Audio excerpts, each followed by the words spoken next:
Most teachers plan a lesson and then realize halfway through who it didn't work for. But the best teachers, they plan that from the start. That's universal design for learning. Now, when I first heard about UDL, I thought, great, another thing to add to my plate. But when I really dug into what it means, I realized it's really not about doing more. It's about designing smarter. Let me explain really quick an analogy that I use to help students and colleagues understand what UDL is. If you've ever been to a park and noticed how everyone's doing something different, that's UDL. You probably find me on some grass doing some yoga, but maybe someone else is shooting hoops. Another person's reading or walking their dog on a path. We're all in the same park, but we're engaging in our own way.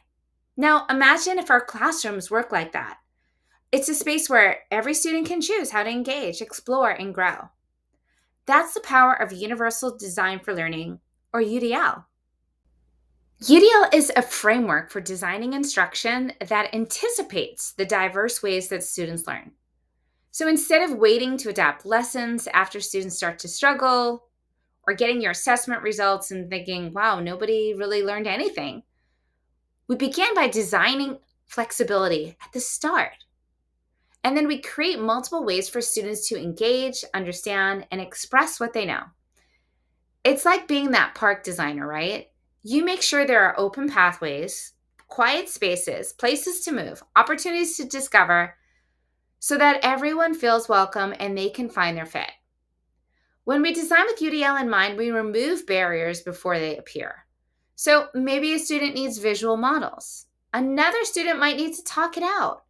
And maybe some of your students prefer hands-on. In a UDL classroom, students get to choose the path that fits them, just like people in a park get to choose what they want to do. And that sense of autonomy and ownership really transforms learning. You're going to see things like engagement, motivation, and students beginning to self-differentiate. They're going to pick the strategies that work for them, and they're going to take charge of their learning. And as teachers, our role is going to shift. It's going to go from that sage on the stage to the coach providing feedback and guidance. So I want to talk about a really cool tool that everyone has access to right now. It's called AI, artificial intelligence, and it's here to help.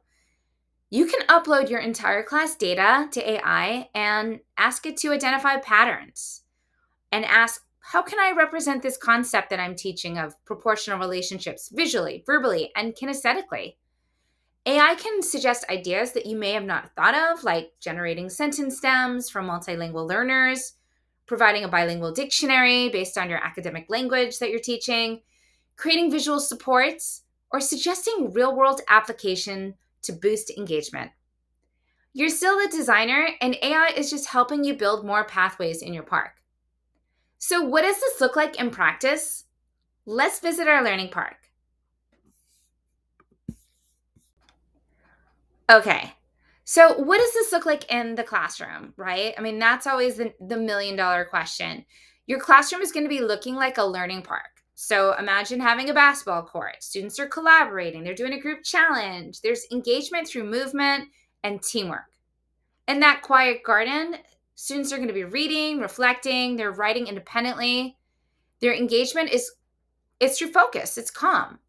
And at that makerspace station, you might have a few students designing models to show their understanding. There's expression through creativity, and everyone has a choice. Everybody's learning, everyone's active, and everyone is included, just in different ways. That's universal design for learning. So how do you get started with this? First, start small. Choose one lesson this week that you want to modify. Think about a different way that you can have students access the content or show their learning.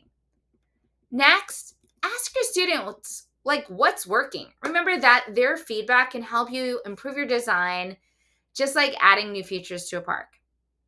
And third, don't forget to use AI as your planning partner.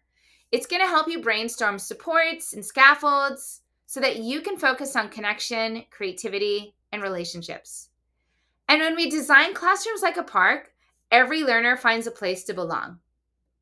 And everyone is going to move and grow. Because universal design for learning isn't about doing more work. It's about designing smarter, removing barriers, and giving students the freedom to learn in ways that works for them. So, what does your learning park look like? Leave a comment and let me know how you're using UDL in your classroom. See you next time.